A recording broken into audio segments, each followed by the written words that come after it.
everyone, hopes you all doing great. So this is Shraddha Gangwar. I am a BTech graduate and this year I gave 3 examinations in the banking line. The first one is SBI Clerk, second is SBI PO and third is IBPS PO, and luckily I was able to clear all the examination with good marks in my very first attempt. So in this video I'll be talking about my strategy, my working process and how I was able to clear all the examination in my very first attempt. So I guess this video can be helpful for all the aspirants who missed by few marks, or who were not able to clear their pre-examination, or who are just now going to start their banking exam journey. So I have also prepared one itinerary for this video so that you can get a good idea what all I'll be talking about in this video. So the first thing is the introduction. I believe it is very much important for you people to know what background I was and how I have managed everything. Second is the preparation strategy. Third is the number of question I attempted in pre and mains and what was my marks like. The fourth is descriptive part, how I prepared for that thing. Also about the interview portion, how I prepared for interview as I scored very good marks in my interview. The sixth part and the seventh part, these are the additional ones, but I consider them to be very important for the video, as these are do's and don'ts for a banking aspirant and also the myths banking aspirant usually used to have in their mind. So let's just get started with my introduction. So as I already told you, my name is Shraddha Gangwar. I am a BTech graduate. I completed my graduation in 2018. After that, I joined a firm and it was a private company. I worked for 2 years there and then I decided that I need to move towards to a government sector. So that's why I opted for banking examination, because the recruitment process was quite fast. So I basically started my preparation, a very serious preparation, from September to 2020. I gave my pre-examination for SBI Clerk in February, I guess it was in February or in March, but it was like जैसे हम बस form निकले, form fill कर दिए and इतना idea था नहीं, तो just mocks वगैरह दे के I gave that pre-examination and fortunately I was able to clear the pre-examination just by 0.25 marks. I was up by only 0.25 marks. So my serious preparation started from September 2020. Okay, so before coming on to the strategy part, let me just talk about the myth people have before they are starting with the banking preparation or they are already in this phase. The first thing is that you required at least 9 to 12 months. It is not so for the banking examination. You aren't preparing for UPSC, right? So I believe if you are preparing full time, then you hardly need 3 to 4 months. And if you are preparing with job, you can stretch to 5 to 6 months, because I myself was a working aspirant.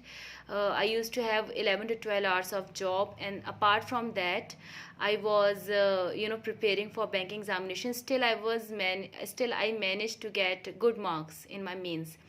So I believe it's not compulsory to leave your job. Okay, it's not compulsory to give at least 1 year. It's just you need a good timetable and a smart strategy. Okay, this was the first myth that I wanted to bust. Second is that I have seen that many people, they just used to watch toppers video and then they just try to copy their strategy.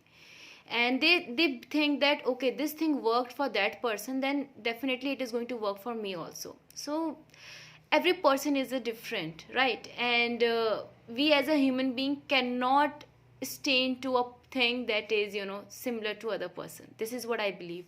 So I can say one thing, that कहीं ना कहीं अगर आप इतनी videos देख रहे हैं YouTube पे, आप कहीं ना कहीं मेरी वीडियो भी देख रहे हैं, मैं भी एक अपनी स्ट्रेटेजी शेयर करने आई हूँ, बट वो किसी से कॉपी नहीं होगी, वो एक मेरी खुद की है. ओके, सो वही चीज़ आपको भी करनी है. You have to watch every one strategy that is present on YouTube और any other platform, but you have to make your own. आप खुद की स्ट्रेटेजी बनाइए, खुद के वीक और स्ट्रॉन्ग पॉइंट्स देखिए, उसके अकॉर्डिंगली अपना टाइम टेबल बनाइए और फिर वर्क करिए. This is something that is going to be best for you. Okay, the third thing is that only BTech graduates can easily clear this exam. I mean I have seen a lot of times that people say okay आप तो B.Tech से हो, आपको तो easy पड़ेगा. It's not like that.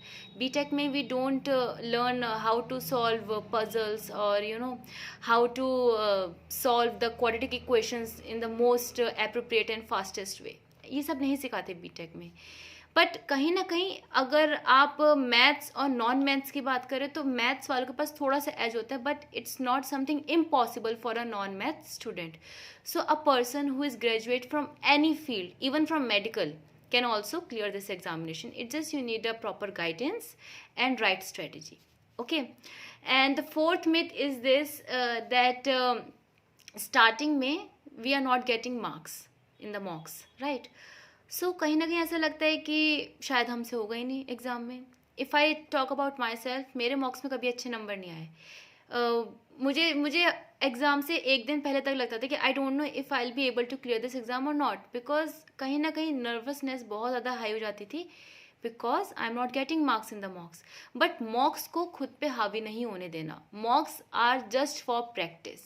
Okay, mocks are not the deciding factor whether you are able to clear or not. So this is very important to keep in your mind. सारा mind का खेल है exam में. जितने काम आप हो सकते हो उतने काम रहिए, और उसके बाद आप पेपर देख रहिए, आपको खुद रिजल्ट में डिफरेंस दिखेगा. सो नेवर जज योर परफॉर्मेंस और your ability by the marks whatever you are getting. Okay, so these were all the things that I really wanted to start with. Now coming on to the preparation part. See, as I already told you, I was a working aspirant, and my job used to be for 11 to 12 hours. अगर मैं सुबह 8 बजे से start करूँ तो कहीं ना कहीं मैं शाम के 8-9 बजे तक मेरा चलता था work. So after being in a hectic schedule, still I was able to clear this examination. Why? Because of having good strategy, how I have to start, where I have to invest my time, and second thing, having good practice. Bank exam के लिए 2 ही चीज़ बहुत important है, एक अच्छी strategy और एक अच्छी practice. बाकी अगर आपके बहुत सारे टॉपिक्स कवर नहीं भी हैं, still you can easily clear that examination. So अगर मैं सबसे पहले प्री एग्ज़ाम की बात करूँ, इन द प्री एग्जामिनेशन आपके 3 सेक्शंस होते हैं. First is English, second is quants, and third is reasoning. English की बात करें, English if I talk for pre or for mains, it's the same thing. You have to prepare the same way you are preparing for pre as well as means. क्योंकि कहीं ना कहीं comprehension अब कहीं ना कहीं इंक्रीज हो रहा है एग्जाम में, जो उसका परसेंटेज है इंक्रीज हो रहा है. जितने ज़्यादा आप रीडिंग करेंगे उतना ज़्यादा आपके लिए बेनिफिशियल रहेगा to clear this section. So English में मेरी स्ट्रेटजी कहती, मैं सिर्फ और सिर्फ रीडिंग पे मैंने फोकस करा है. ना ही मैंने कोई नोटबुक बनाई जिसमें मुझे डेली मीनिंग्स लिखने हो वर्ड के, ना ही मैंने कोई मोटी सी बुक खरीदी फॉर इंग्लिश ग्रामर पार्ट कि चलो सारी पूरी बुक पढ़ लेते हैं, एक्सरसाइज सॉल्व करते हैं. I didn't waste my time in all these things. मैंने टाइम का इन्वेस्ट करा रीडिंग में, reading editorial. Now what are the advantages of reading editorial or reading newspaper or reading any novel? In fact आपका comprehension अच्छा होता है.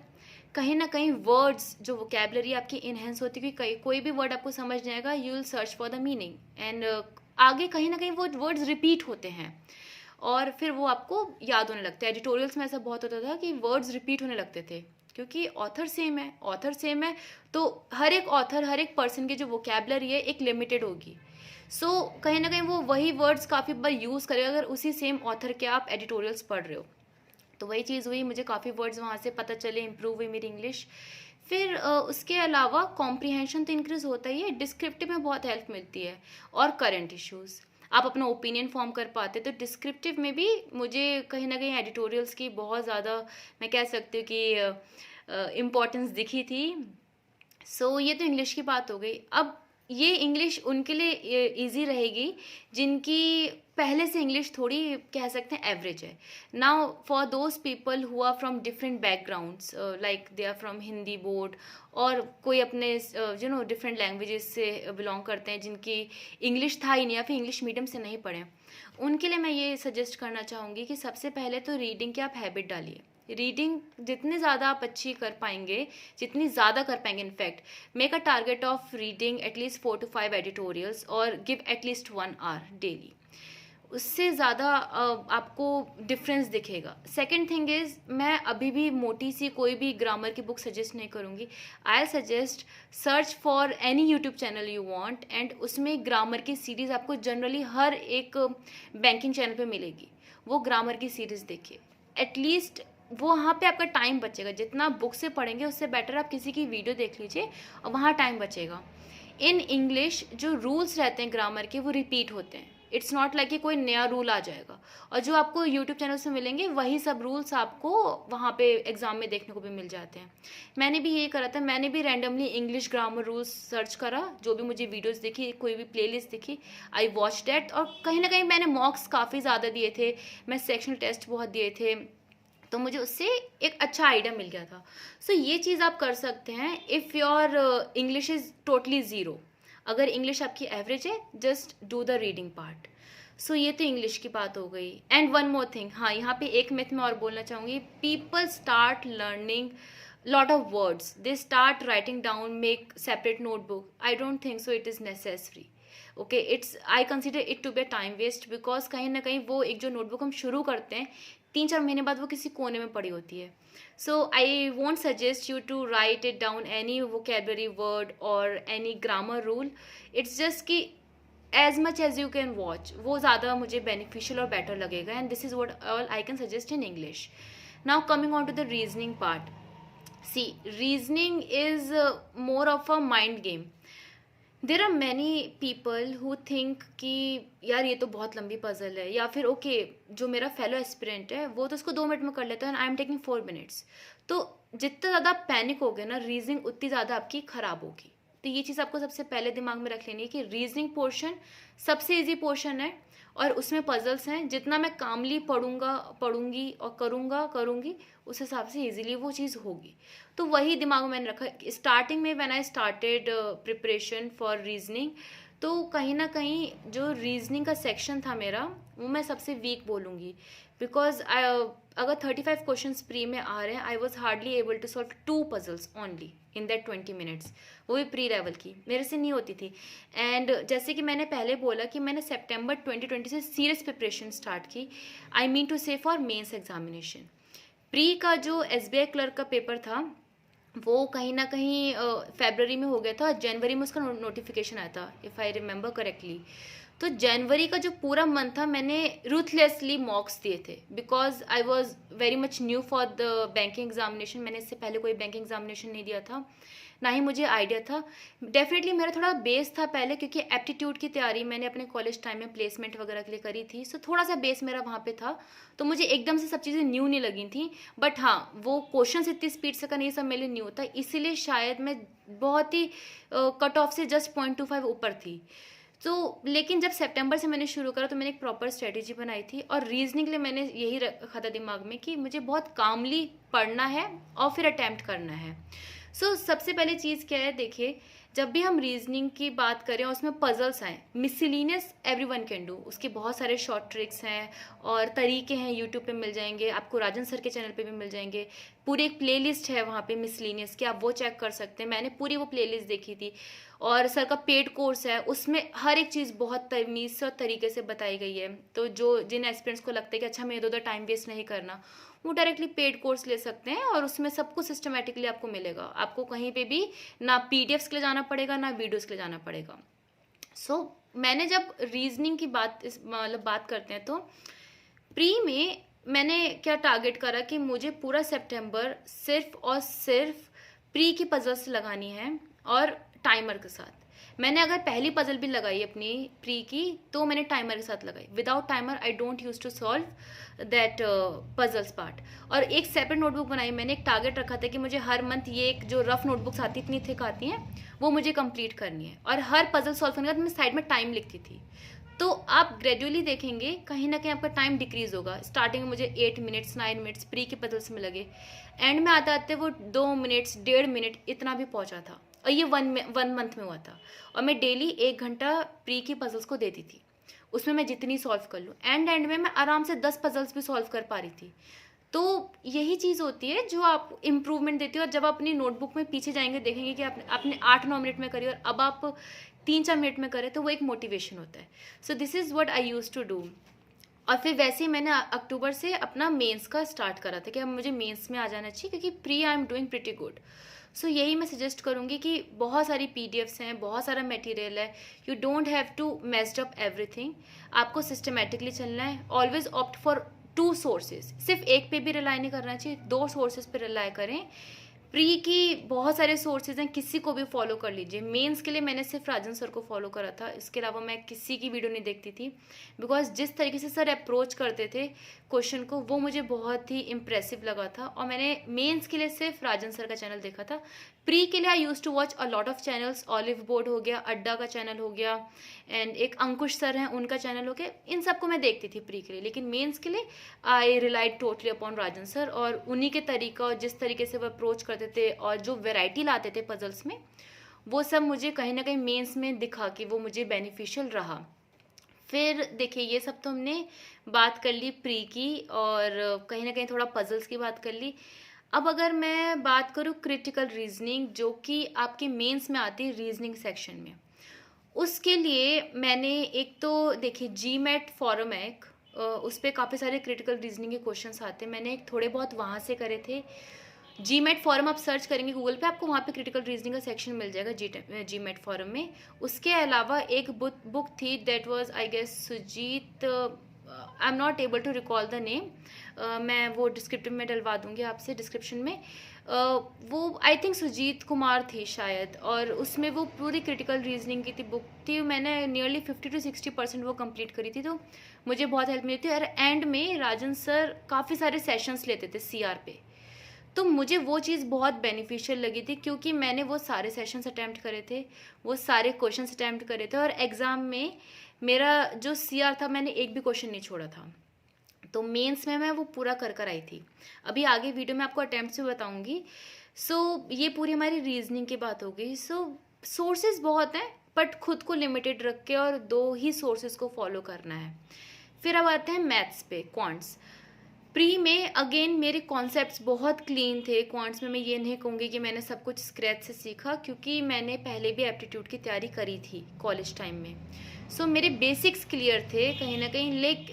लेकिन क्या होता है कि एग्ज़ाम में ट्रेडिशनल मेथड नहीं मांगता, एग्ज़ाम में स्पीड मांगी जाती है कहीं ना कहीं। And if you are good in speed, if you are good with concepts, then no one can stop you from clearing this examinations. मेरे पास कॉन्सेप्ट्स थे, बट मेरे पास स्पीड नहीं थी। I was hardly able to solve 8 to 9 question in those 20 minutes for the pre examination.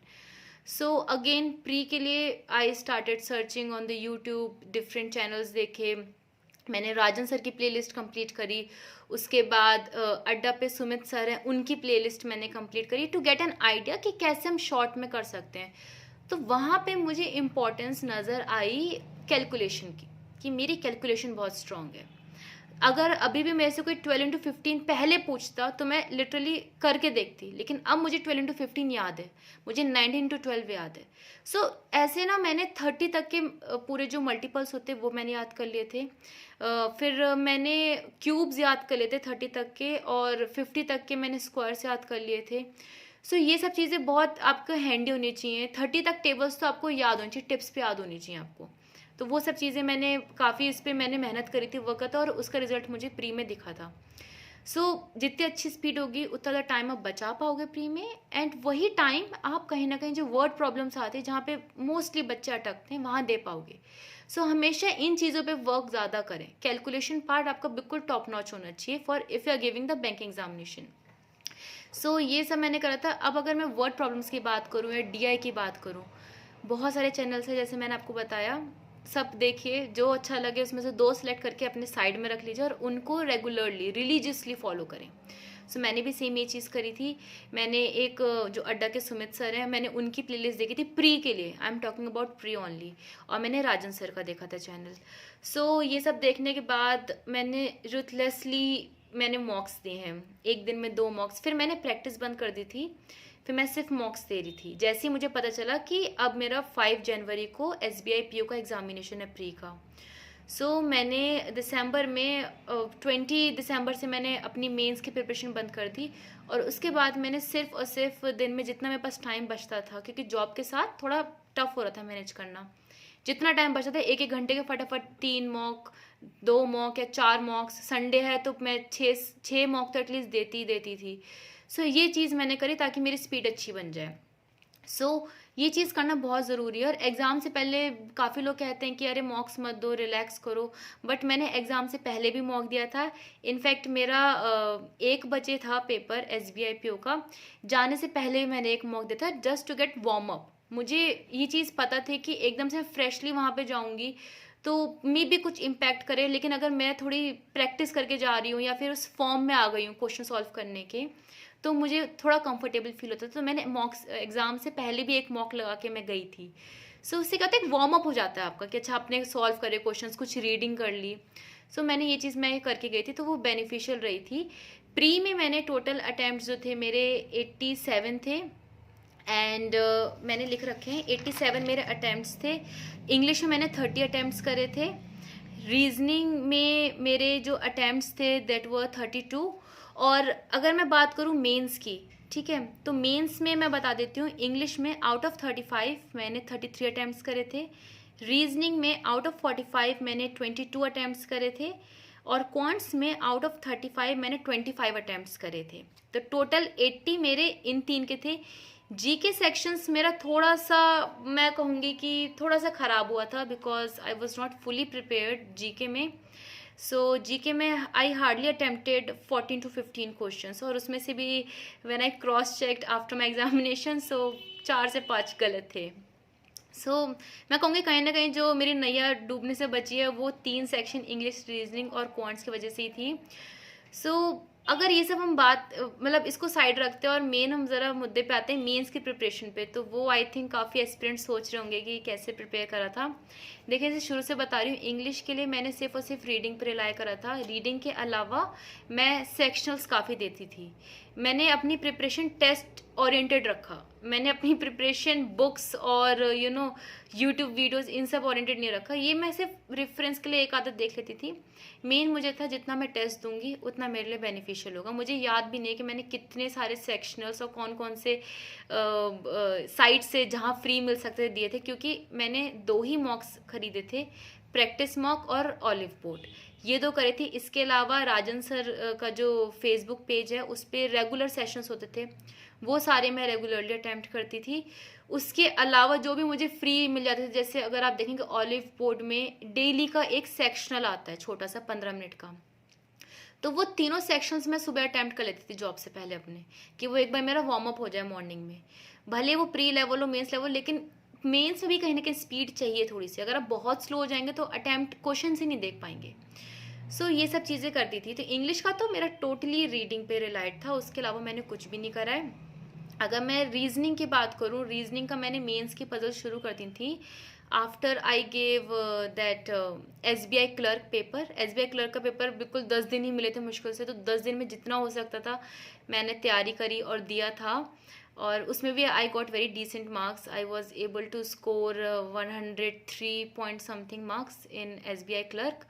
और अगर मैं बात करूँ इसकी SBI PO की, तो इसमें रीजनिंग में मेन चीज़ मैंने वही नवंबर से मैंने डेली एक पजल या 2 पजल का टारगेट रखा कि जितना टाइम मिले। स्टार्टिंग में मुझे बहुत टाइम लग रहा था, 30 मिनट्स 40 मिनट्स, कुछ पजल्स में 1 घंटे के बाद में मैं बैठी हुई हूँ कि अच्छा इसको कैसे अटैम्प्ट करूँ।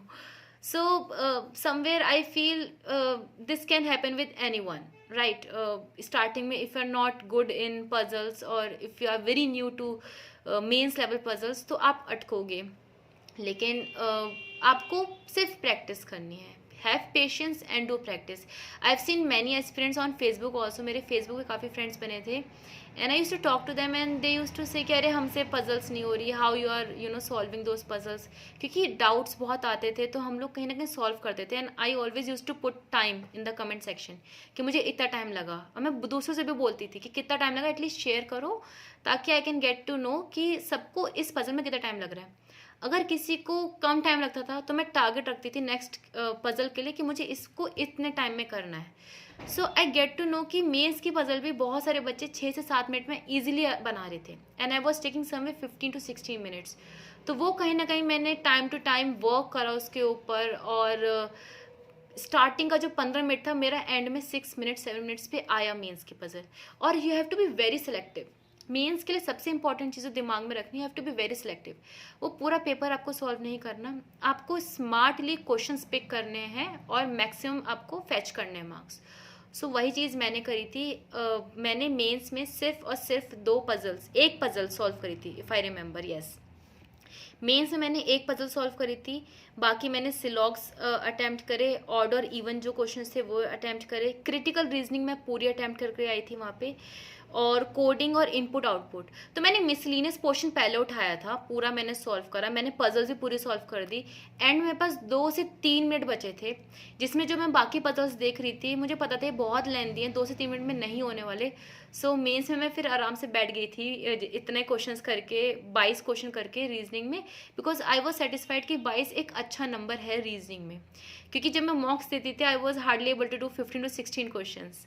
सो मैंने 22 क्वेश्चन करे और एंड में मैं आराम से रिलैक्स होकर बैठ गई थी कि ठीक है इतना कर लिया काफ़ी है, अब नेक्स्ट के लिए प्रिपेयर हो जाते हैं, ठीक है। तो ये चीज़ें करी थी, तो वही सेम स्ट्रेटजी है। मेंस के लिए मैंने टोटल राजन सर का चैनल पे रिलाय करा था, और जो फेसबुक ग्रुप है वो उस पर रिलाय था कि ठीक है जो भी सेशंस हो रहे हैं मुझे बिल्कुल रिलीजियसली सॉल्व करने हैं।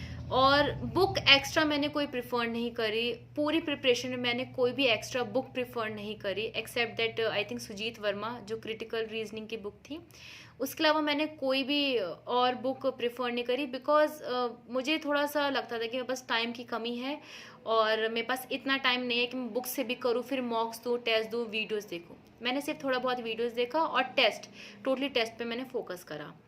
अब अगर हम आते हैं क्वांट्स के ऊपर, सो ये एक प्रॉब्लम जो कह सकते हैं एक प्रॉब्लेबलिया रहता है बच्चों के अंदर कि ये हमसे नहीं होगा, या फिर ये हमारा लीस्ट स्कोरिंग सेक्शन है। I can say this for my self also, ये मेरा कहीं ना कहीं लीस्ट स्कोरिंग सेक्शन था। बट मेंस में जब मैंने 25 अटैम्प्ट्स करे तो आई was quite happy with what ever I attempted, because इतना मैंने कभी मॉक्स में भी अटैम्प्ट नहीं करा था। एंड वहाँ पे बस मुझे एक ही चीज़ राजन सर के दिमाग में घूम रही थी। सर हमेशा सेशंस में ये कहते थे कि आपको क्वेश्चंस पिक करने हैं, आपको भागना नहीं है क्वेश्चंस देख के, आपको क्वेश्चंस पिक करने हैं and try to do those questions orally. So मैंने ओरली करने की ट्राई करी थी मॉक्स के टाइम पे, बट इतना एफिशिएंट मैं नहीं हो पा रही थी उसमें। But I don't know what happen in mains examination. एक तो मैंने अपने को बहुत काम रख रखा था, मैंने सोच रखा था एक चीज़ दिमाग में कि अगर टफ पेपर आया है तो सबके लिए आएगा टफ, अगर इजी है तो सबके लिए आएगा। इजी है तो मैं खुद भी बना पाऊंगी, अगर टफ है और मैं नहीं बना पा रही तो समझ लेना सबकी हालत ऐसी है। तो यही हुआ था। इस बार का पेपर काफ़ी टफ आया था SBI PO का, और जब मैं मैथ सेक्शन में अटैम्प्ट करने गई तो मैंने सबसे पहले DI टारगेट नहीं करा, मैंने डाटा सफिशिएंसी था वो मैंने टारगेट करा। और डाटा सफिशिएंसी सिर्फ और सिर्फ मेरी सर की वजह से अच्छी हुई है, क्योंकि मैं पूरा, जैसे अगर कोई क्वेश्चन दे रखा है मैं पूरा सॉल्व करने लगती थी पेपर पे लेके कि अच्छा ये पेपर के थ्रू मुझे करना है। लेकिन बाद में कहीं ना कहीं मुझे ये चीज़ रियलाइज़ हुई कि ये सब चीज़ें ओरली भी कर सकते हैं। स्मार्टली क्वेश्चन को देखो, पढ़ो, और कैसे आप उसमें से एलिमिनेट कर सकते हो, और ऑप्शंस को देखो। ये सब चीज़ें मैं थोड़ी प्रैक्टिस करी थी, और कभी कभी मेरे से मॉक्स में होती भी थी, कभी कभी नहीं भी होती थी। लेकिन एग्जाम में luckily I was able to do those questions orally. मैंने ट्राई पहले करे ओरली करने के, बन पा रहे थे ठीक है, नहीं बन पाए तो पेन पेपर यूज़ करा है मैंने। सो ये एक पूरी मैंने जो पैटर्न कहते हैं ना, जो एक अप्रोच कहते हैं, जो बहुत इंपॉर्टेंट होती है एक एस्पिरेंट के लिए, वो जानना बहुत ज़रूरी है। अप्रोच के बिना देखिए मेथड, कॉन्सेप्ट्स, फॉर्मूला हर बच्चे को पता होंगे। सबको पता है कि टी आपका क्या होता है, एस क्या होता है, डी क्या होता है, टाइम इन वर्क का फॉर्मूला क्या है, कंपाउंड का क्या है, सिंपल का क्या है, सबको ये फॉर्मूलेस पता है। हर क्वेश्चन में सेम फॉर्मूला नहीं लगता, लेकिन ये चीज़ याद रखिएगा कि हर क्वेश्चन की जो अप्रोच होती है वो बहुत डिफरेंट होती है। और जब आप उस अप्रोच को जान जाएंगे तो कोई भी क्वेश्चन आप कम से कम टाइम में कर सकते हैं। सो वही चीज़ मैंने करी थी। मैंने जब ये सारी चीज़ें स्टार्ट करी थी तो मैं सर का चैनल फॉलो करती थी, समझा मैंने कि कैसे ये सारी चीज़ें करनी है, और प्रैक्टिस करती थी। तो बहुत टाइम लगता था। और सर एक ऐसे इंसान है, मैंने देखा है कि मैंने ऐसा नहीं कि सिर्फ सर को ही मैसेज किया, मैंने और भी काफ़ी मेंटर्स थे उनको मैसेज करा था कि सर ये चीज़ कैसे हो सकती है। बट सिर्फ सर ही थे जो रिप्लाई वापस करते थे कि ओके ये चीज़ ऐसी है तो इसको हम ऐसे कर सकते हैं। So he is an amazing mentor. Teacher के साथ साथ he is an amazing mentor. उन्होंने कभी भी ऐसा नहीं है कि मैंने टेक्स्ट करा है सर को, मुझे वापस रिप्लाई ना आया हो। हमेशा सर का रिप्लाई आया, या फिर मैं अगर ग्रुप में कहीं पे कमेंट करती थी कि ये चीज़ नहीं समझ आ रही, सर को टैग कर दिया, तो वो चीज़ मुझे वापस रिप्लाई आती थी। तो वो भी एक बहुत एक प्लस फैक्टर है आपकी प्रिपरेशन में, कि अगर आपके साथ कोई एक ऐसा मेंटर है जो आपको हर स्टेप पे हेल्प कर रहा है। सो ये चीज़ थी। तो पूरा जो मैं अपना क्वांट्स का पेपर कहूँगी, उसमें मैंने जो DIs थे वो 3 सेट सॉल्व करे थे आराम से। मैंने सोचा था कि 2 का ही मैं सही बताऊं टारगेट रख के गई थी, बट तीसरा भी मैंने ट्राई करा। और सर की जो चीज़ें थी उन्होंने लास्ट वीडियोस में बताई थी कि जो न्यू पैटर्न के होते हैं वो होते ईजी हैं, दिखते लेंदी है, लेकिन ट्राई करना। तो मैंने न्यू पैटर्न के उठाए थे और वो लिटरली बन गए थे वहाँ एग्जाम में मेरे से। So I was quite happy with my performance कि हाँ ठीक है यार, इतना अटैम्प्ट कर लिया, 25 इज़ अ गुड नंबर। सो वो चीज़ें मैंने अटैम्प्ट करी थी। उसके अलावा मिसिंग नंबर्स जो एक प्रॉब्लमेटिक एरिया रहा है मेरे लिए, क्योंकि मुझे बहुत टाइम लगता था वहाँ पे, वो मैंने एंड में रखा था, बिकॉज मुझे पता था कि एंड में अगर 2 से 3 मिनट भी बचेगा मेरे पास, so I won't be able to take any new DI और कोई ऐसा बड़ा क्वेश्चन नहीं ले पाऊंगी। तो मैंने मिसिंग नंबर्स एंड के लिए रखा कि इसको एंड में करके देखेंगे। सो ऑन एंड ऑफ मेरा मेंस का परफॉर्मेंस सेटिस्फैक्ट्री था, एक्सेप्ट GK, बिकॉज GK के लिए मैं शुरू से इतनी सीरियस नहीं हो पाई थी। GK के लिए मैंने बाकी पोर्शन पे ज़्यादा फोकस कर दिया था, and this was my drawback. So ये 3 चीज़ें मैंने आप लोगों से डिस्कस कर ली। ये 3 चीज़ें एक बहुत मेन सेक्शन है। GK डेफिनेटली आपका एक डिसाइडिंग फैक्टर रहता है अगर आपने अच्छे से प्रिपरेशन की है, क्योंकि अगर मेरा GA बहुत अच्छा हो जाता तो मेरे मार्क्स और बहुत अच्छे आ सकते थे, जो कि नहीं आए GK की वजह से। सो मैं ये कहूँगी कि अगर आप अभी से तैयारी कर रहे हैं, so make an habit to read regularly, अच्छे से डेली तैयारी करें उसकी। GK के मैं आपको बता देती हूँ, ऐसा नहीं है कि मैंने तैयारी नहीं करी थी। द ओनली ड्रॉबैक जो मुझे फेस मैंने करा वो ये था कि मैं रीड करती थी, मॉर्निंग में मैंने रीड कर लिया, आई नेवर मेड नोट्स, जो कि काफ़ी लोग बोलते हैं कि they make regular notes, but वो मैंने नहीं करा, मैंने उस चीज़ को नेग्लेक्ट करा। वो मेरा एक ड्रॉबैक था, मेरे पास इतना टाइम नहीं हो पाता था। तो मैं सिर्फ जो PDFs आती थी अफेयर क्लाउड्स की, बस वो PDFs पढ़ ली और मुझे लगता था हो गया काम। ना मैंने रिवीजन करा उसका, जो कि बहुत इंपॉर्टेंट है, ना मैंने शॉर्ट नोट्स बनाए, जो कि एंड डेज में बहुत इंपॉर्टेंट होते हैं रिवीजन के लिए। तो आपको ये चीज़ ध्यान रखनी है कि अगर आप अभी से प्रिपरेशन कर रहे हैं, GK को पूरी तरीके से आप फोकस में रखें और डेली GK पढ़ के उसके शॉर्ट नोट्स ज़रूर बनाएं, क्योंकि एंड में जब मुझे रिवीजन करना था मेरे पास मटेरियल नहीं था शॉर्ट में, मेरे पास सारी वही फुल लेंथ PDFs थी। अब मैं कैसे इतनी सारी PDFs को कवर करती, तो एंड में बस ऑप्शन नहीं बचा, मैं सिर्फ जो यूट्यूब पे कंपाइलेशंस पढ़े थे मैं वो देख रही थी। सो कहीं ना कहीं वो एक ड्रॉबैक था मेरे लिए। लेकिन जो आने वाले एस्पिरेंट्स जो तैयारी कर रहे हैं उनको मैं सजेस्ट करूँगी GK को नेग्लेक्ट मत करिएगा। GK एक डिसाइडिंग फैक्टर रहता है, और अगर सपोज आपका कोई एक सेक्शन वीक है तो GK is the only one जो कंपनसेट करेगा, ठीक है। सो उसको अच्छे से फोकस में रखिए। और GA के लिए मैं सिर्फ और सिर्फ अफेयर क्लाउड्स के ऊपर रिलाई कर सकती हूँ, और मुझे कोई सोर्स इतना मुझे समझ नहीं आया। डेफिनेटली मंथली कंपाइलेशन बहुत सारी जगह पे हैं, बट जो क्वेश्चंस मैंने देखे SBI PO में आए थे, मैंने आने के बाद मैच करे, सारे के सारे करेंट जो डेली की PDFs वगैरह रहती हैं वो अफेयर क्लाउड्स के मुझे मिल गई थी। मैंने PDFs में ही सर्च करे थे वो क्वेश्चंस, मुझे सब उसमें मिले। सो मैं इसलिए वो आपको होल हार्टेडली सजेस्ट कर सकती हूँ कि अफेयर क्लाउड से बाहर आई डोंट थिंक सो कुछ आ सकता है, बिकॉज काफ़ी कॉम्प्रिहेंसिव उनकी वीडियोस रहती हैं और अच्छा उनका मटेरियल है PDFs वगैरह, तो I can suggest that thing for sure. तो ये तीनों हमने बात कर ली फॉर प्री एंड मेंस।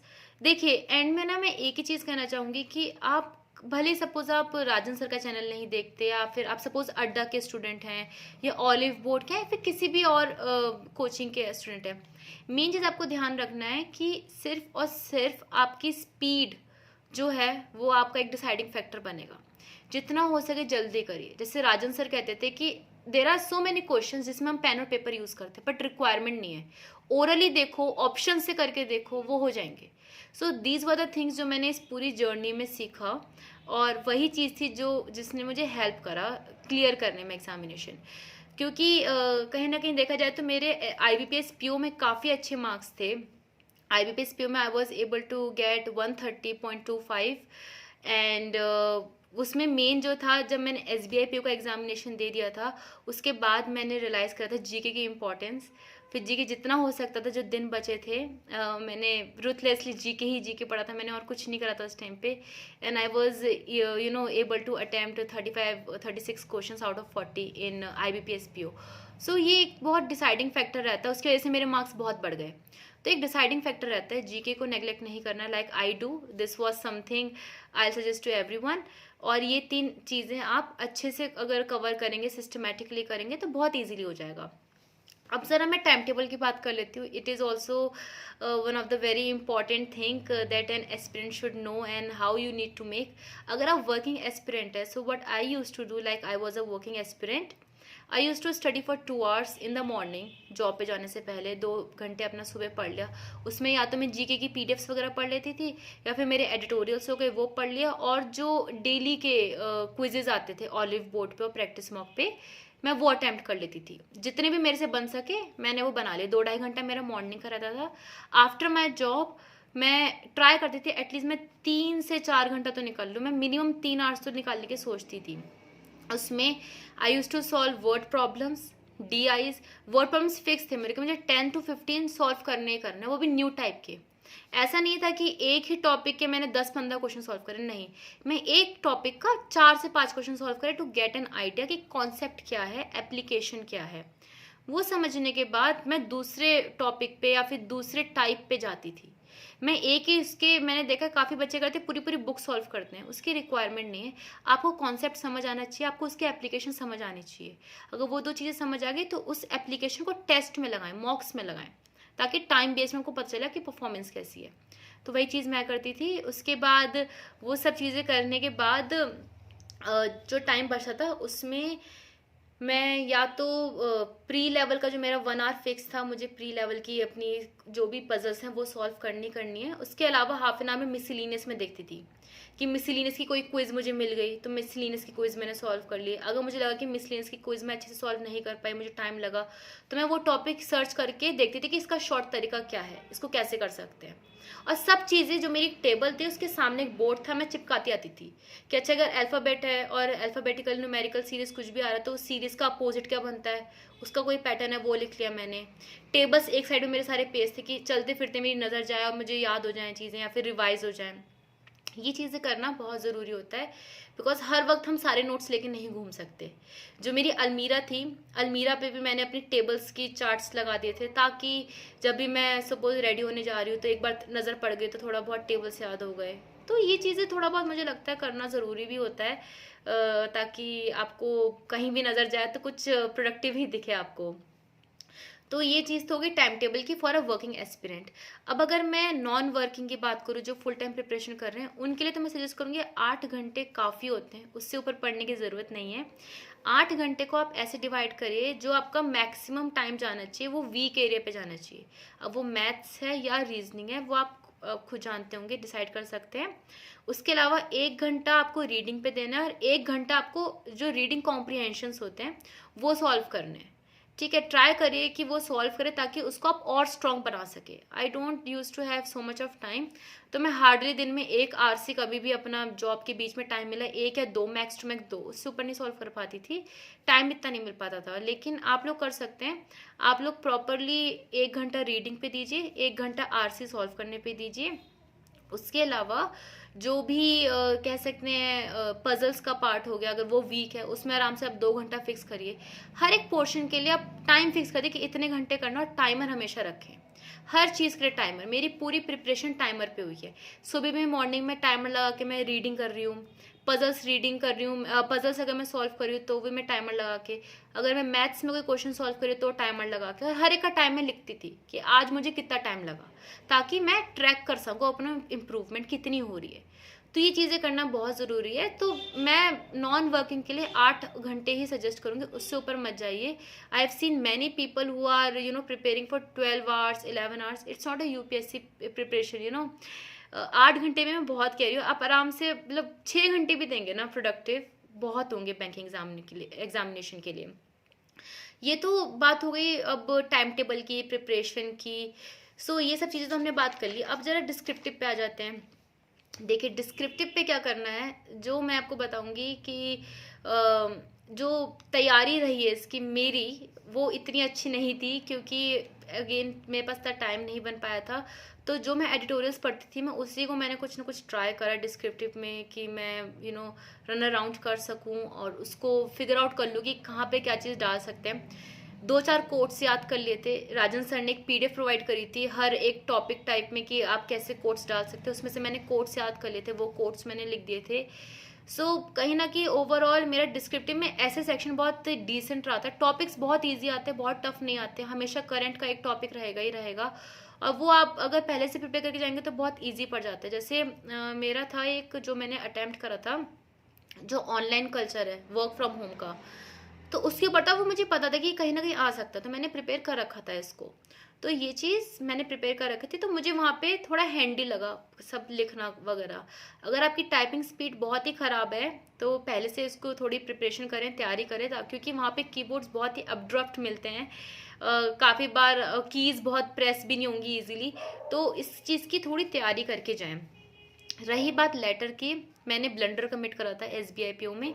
मैं लेटर में जो मैंने चूज़ कर लिया था वो एक एप्लीकेशन फॉर्मेट पे था, लेकिन मैं वहाँ पे प्रॉपर फॉर्मल लेटर का फॉर्मेट यूज़ करके आए थे, तो आई नो मुझे लेटर में 0 मार्क्स मिले होंगे, बिकॉज वहाँ पे वो चीज़ एक्सेप्टेबल ही नहीं है। लेटर में मेन मार्क्स आपके फॉर्मेट के होते हैं। वो चीज़ मुझे पता था कि मेरा लेटर सेक्शन पूरा ख़राब हो गया, क्योंकि मुझे आइडिया नहीं था। मैं सिर्फ एक फॉर्मल इनफॉर्मल का फॉर्मेट याद करके चली गई थी, मैंने क्वेश्चन नहीं देखा, क्वेश्चन मैंने कौन सा पिक करा और उसके ऊपर कौन सा फॉर्मेट चलना चाहिए, वो एप्लीकेशन फॉर्मेट पे था। ये चीज़ आपको ध्यान रखनी है। और ये चीज़ अगर लेटर वगैरह है तो बस अपने एंड में फॉर्मेट वगैरह देख लो, 3-4 लेटर प्रैक्टिस कर लो। वो फेसबुक ग्रुप्स भी करवा देते हैं, क्योंकि मैंने फेसबुक पे देखे थे, राजन सर ने सेशंस लिए थे इसके डिस्क्रिप्टिव के, तो मैंने उसी में जो बच्चों ने आंसर्स लिखे थोड़े पढ़ लिए थे, आइडिया ले लिया था। इस तरीके से डिस्क्रिप्टिव की तैयारी हो गई थी। बाकी एडिटोरियल्स अगर आप पढ़ रहे हैं तो आई डोंट थिंक सो आपको बहुत ही इसमें फोकस करने की ज़रूरत है, या आप एंड में भी कवर कर सकते हैं। तो डिस्क्रिप्टिव की बारी तो ये हो गया। ये पूरा मैंने आपको मेंस तक का बता दिया है कि मेंस में हमने कैसे कैसे पूरी तैयारी करी थी। ओके, सो नाउ अब हम इंटरव्यू की बात करते हैं। इंटरव्यू जैसी मैं मेंस देकर आई थी, somewhere I was scared, because मेरा जीके पूरा मेस्ड अप हुआ था सेक्शन, एंड डिस्क्रिप्टिव का भी मुझे बाद में पता चला था कि मैं फॉर्मेट पूरा गलत करके आई हूँ। I was little doubtful, but I was like कि मैं ऐसा नहीं है कि प्रिपरेशन ही नहीं करूँगी इंटरव्यू की, मैं एटलीस्ट प्रिपेयर करती हूँ, लेट्स सी कि कैसे मार्क्स आते हैं और क्या रहता है। मैंने इंटरव्यू की प्रिपरेशन शुरू करी थी प्रॉपर, और उसमें मैंने एक चीज़ देखी, मुझे जितने भी मॉक इंटरव्यूज़ यूट्यूब पे दिखे, जितने भी, सब मैंने मॉक इंटरव्यूज़ देखे, जिस भी चैनल पे मुझे मिले सब देखे, और मैंने नियर अबाउट 150 to 200 क्वेश्चंस लिख लिए थे उन मॉक इंटरव्यूज़ से, कि कैसे कैसे क्वेश्चंस फ्रेम हो सकते हैं। वो सब मैंने प्रॉपरली लिख लिए। उसके बाद मैंने अपने आंसर्स बनाने शुरू करे। कहीं ना कहीं मुझे पता था, आई वॉज 2018 ग्रेजुएट, और मेरे मतलब ऑलमोस्ट 2 साल हो चुका है छोड़े हुए ग्रेजुएशन, और बीच में मेरा 2 साल का वर्क एक्स भी है। मुझे लगा था कि मेरे से ग्रेजुएशन के क्वेश्चंस नहीं पूछे जाएंगे, और डायरेक्टली अगर मेरा जो वर्क एक्सपीरियंस है जिसमें मैं जॉब कर रही हूँ उसके ऊपर क्वेश्चंस आ सकते हैं।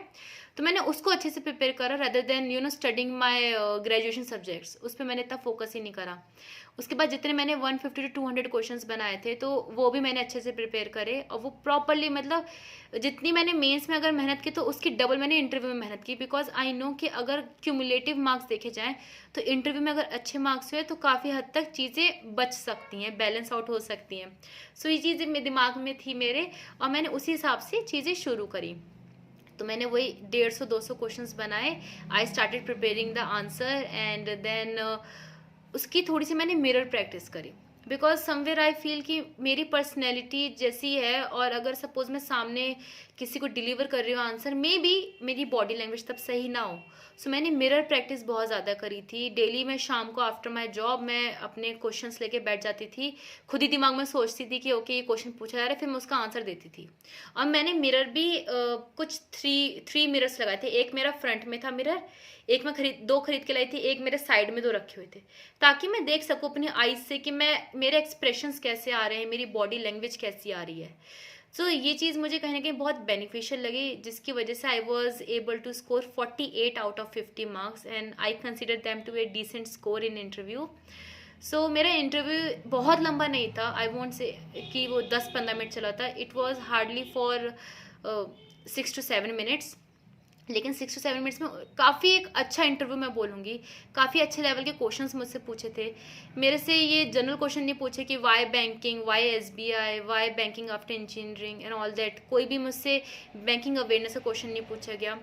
मुझसे ये पूछा गया कि ब्लॉकचेन टेक्नोलॉजी क्या है, लेजर टेक्नोलॉजी क्या है, कॉइन टू कॉइन डिस्क्रिप्शन क्या है, इनक्रिप्टेड टेक्नोलॉजी क्या होती है, अभी जो सेंसेक्स चल रहे हैं उससे बैंकिंग इंडस्ट्री पे क्या इफेक्ट पड़ेगा, और जो अगर सपोज जो प्राइवेट प्लेयर्स हैं अगर इन्वेस्टमेंट सेक्टर में आते हैं, तो सारे क्वेश्चन जो थे 50 to 60% मेरे ओपिनियन बेस्ड थे, rather than knowledge based, opinion based question पूछे थे। तो मुझे अपना ओपिनियन एक्सप्रेस करना था। मैंने अपने पोस्चर का, बॉडी लैंग्वेज का, हर चीज़ का बहुत ध्यान रखा था कि मुझे हैंड मूवमेंट नहीं करना, आई कांटेक्ट प्रॉपर होना चाहिए मेरा। अगर वो मुझे किसी क्वेश्चन में ग्रिल भी कर रहे हैं तो मुझे स्टिल कॉन्फिडेंटली ही आंसर करना है एंड तक, और आंसर्स बोलते वक्त रूड नहीं होना। कभी कभार ऐसा होता था कि वो एक जैसे क्वेश्चन था इन्वेस्टर्स वाला, वो मेरा आंसर मान ही नहीं रहे थे और एंड में ये बोल दिया उन्होंने कि okay leave it, you don't know anything. तो मैंने उसका रिप्लाई सिंपली करा कि I am sorry sir, maybe I am not able to express my views right now, but I definitely look into it. बस आपको बहुत कामली ये चीज़ें हैंडल करनी है। ये सब चीज़ें उन्होंने काफ़ी देखा था, और मेरे वर्क एक्स के ऊपर क्वेश्चंस पूछे गए थे। जिस फर्म में मैं वर्क कर रही थी पहले, वो काफ़ी फेमस ऑर्गेनाइजेशन है, उसको एक दूसरे ऑर्गेनाइजेशन से कंपेयर करा, टेक्नोलॉजी डिफरेंस क्या दोनों में, वो सब चीज़ें पूछी गई थी। तो ऑन एंड ऑफ मेरा काफ़ी एक अच्छा इंटरव्यू था, काफ़ी अच्छे लेवल के क्वेश्चंस पूछे गए थे। मेन इंटरव्यू आपका पर्सनैलिटी होता है, तो ये सब चीज़ जब आप मेंस क्लियर कर लेते हैं, मेंस दे चुके होते हैं, तो आपको तभी शुरू कर देनी चाहिए। जो मैंने 150 से 200 क्वेश्चन बनाए थे उसमें से डेफिनेटली क्वेश्चंस नहीं पूछे गए, लेकिन मैंने वो इतना प्रिपेयर कर लिया था कि मैं वहाँ पे कॉन्फिडेंट फील कर रही थी कि आप कुछ भी पूछेंगे I will be able to answer that thing. वो कॉन्फिडेंस ही मैटर करता है। वही सेम चीज़ मेरा IBPS PO में हुआ था। IBPS PO का इंटरव्यू मेरा बहुत अच्छा गया था, और काफ़ी उन्होंने अच्छे क्वेश्चन मुझसे पूछे थे, और वही मैं ईजिली आंसर कर पाई थी। मेन इंटरव्यू में कॉन्फिडेंस ही है जो आपको ध्यान रखना है। होप सो मैंने I was able to justify this video and आपको हेल्पफुल लगी हो। मैं एंड में डूज एंड डोंट्स और कवर कर देती हूँ, ताकि जो एस्पिरेंट्स आप शुरू भी करने वाले हैं वो इन चीज़ों का ध्यान रखें। फर्स्ट डूज में ये चीज़ आएगी कि आपको जितनी हो सके प्रैक्टिस करनी है। सिर्फ मटेरियल पे आपको फोकस नहीं करना है कि हम मटेरियल इकट्ठा कर लें, PDFs इकट्ठी कर लें, बहुत सारे टेलीग्राम ग्रुप्स ज्वाइन कर लें, फेसबुक ग्रुप ज्वाइन कर लें और फिर करें।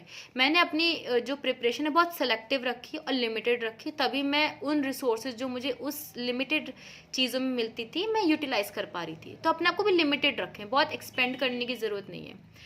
दूसरी चीज़ ये है कि मॉक्स हमेशा क्वालिटी वाले लें, ठीक है। जैसे मैंने काफ़ी और अदर ऑर्गेनाइजेशंस जो कोचिंग्स हैं उनके दिए थे मॉक्स, बट मुझे जो क्वालिटी ऑलिव बोर्ड और प्रैक्टिस मॉक में लगी, मुझे बाकी में लगी, तो मैं ये दो ज़्यादा सजेस्ट करूँगी, और ये हेल्पफुल भी थे मेरे प्रिपरेशन में। तीसरी चीज़ ये है, you don't have to write down each and every word while you are reading or you are not getting in English, right. It is not compulsory to write it down. आप simply reading करिए, समझिए और फिर याद करिए। ज़रूरी नहीं लिखें और फिर उसको पढ़ें फिर याद करें, वो नोटबुक कहीं ना कहीं बाद में यूज़ नहीं आएगी आपके।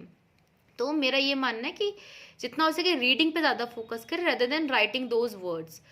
फोर्थ चीज़ है, जीके को नेग्लेक्ट नहीं करना, लाइक आई डू। जीके को शुरू से अच्छे से पढ़ें और रेगुलर शॉर्ट नोट्स बनाएं। पूरे लंबे नोट्स बनाने की जरूरत नहीं, शॉर्ट नोट्स बनाएं ताकि रिवीजन कर सकें एंड में, और मंथली रिवीजन ज़रूर करें एंड में, that is very important. Okay, and fifth मैं ये कहना चाहूँगी कि मेंस जब हम प्री देकर आते हैं, don't wait for mains result. मैंने वेट नहीं करा था, और वैसे इस बार टाइम भी नहीं दिया SBI ने, तुरंत ही हो गया था। लेकिन मैं ये सजेस्ट करूँगी कि ज़रूर है कि प्री देकर आए तुरंत ही, भले कितने कम अटैम्प्ट्स भी हों, आते ही आपको स्टार्ट कर देनी अपनी प्रिपरेशन फॉर मेंस। और इनफैक्ट मैं कहूँगी प्री से पहले ही मेंस की प्रिपरेशन स्टार्ट कर दें। At least keep 3 to 4 months in hand. जैसे अभी SBI PO आपको जुलाई अगस्त में हो सकता है, मे बी, और may be in October also. अभी से प्रिपरेशन शुरू कर दें ताकि आपके पास तब अच्छे से टाइम हो for giving good amounts of मॉक्स। Don'ts में मैं ये कहना चाहूँगी कि अननेसेसरी चीज़ों में टाइम वेस्ट ना करें। There are so many groups that have seen on Telegram, quizzes कराते हैं, PDFs देते हैं। अपने आप को लिमिटेड रखें, ठीक है। एंड एक चीज़ और है, पैनिक नहीं होना। एग्ज़ाम में, मॉक्स में कभी भी पैनिक नहीं होना। मॉक्स में मेरे भी मार्क्स इतने अच्छे नहीं आए थे स्टार्टिंग में। मैं हार्डली 40-50 परसेंटाइल पे थी स्टार्टिंग में। And currently I am I have joined SBI। सो ऐसा नहीं है कि अगर आप देखेंगे आपके मार्क्स कम आए तो आप एग्ज़ाम ही क्लियर नहीं कर सकते, ऐसा नहीं है। मैं 30-40 परसेंटाइल में स्ट्रगल कर रही थी। सो ये एक पूरी जर्नी होती है जो आपको पेशेंस, डेडिकेशन, ये सब चीज़ें सिखा देती है। सो मैं एंड में आप लोग को यही सजेस्ट करना चाहूँगी कि कोई भी चीज़ की प्रिपरेशन करें, इवन अगर आप किसी और एग्ज़ाम की भी तैयारी कर रहे हैं, you should have patience in your self. कि मार्क्स नहीं आ रहे तब भी हमारे अंदर पेशेंस होना चाहिए कि नहीं ठीक है, मार्क्स नहीं आ रहे तो हम वर्क करेंगे इसके ऊपर और आगे देखेंगे कैसे इसको इम्प्रूव कर सकते हैं। चीज़ों में हार नहीं माननी चाहिए, बिकॉज ऐसा नहीं कि मैंने ये 3 पेपर दिए और मेरे क्लियर हो गए। इन 3 पेपर के से पहले मैंने RBI का पेपर दिया था, RBI असिस्टेंट, वो भी फरवरी में हुआ था। That was the first paper I gave in banking line, वो मेरा क्लियर नहीं हुआ था। मेरे मार्क्स 96 थे एंड आई मिस्ड बाय 0.25। सो मैं ये कहना चाहूँगी कि कोई लोग बहुत सारी स्ट्रगल देखते हैं, बहुत सारे फेलियर देखते हैं, कोई एक फेलियर देख के समझ जाता है कि वो कहाँ गलत जा रहा है। तो वही चीज़ मेरे साथ हुई थी, मैं समझ गई थी कि मैं कहाँ गलत जा रही हूँ। मेरे पास स्पीड और अप्रोच दोनों की कमी है अभी। मेरे पास नॉलेज है, मेरे पास कॉन्सेप्ट्स क्लियर हैं, लेकिन मेरे पास स्पीड और अप्रोच नहीं है। तो मैंने उस पर वर्क करा। अपनी वीक एरियाज देखें, उसके ऊपर वर्क करें। और इन केस कोई भी अगर आपको डाउट लगेगा, so feel free to contact me on Facebook. I will say to sir कि वो मेरी फेसबुक ID प्रोवाइड कर दें डिस्क्रिप्शन बॉक्स में। And just all the best to all the aspirants who are now starting their journey for banking examinations. So all the best and thank you so much.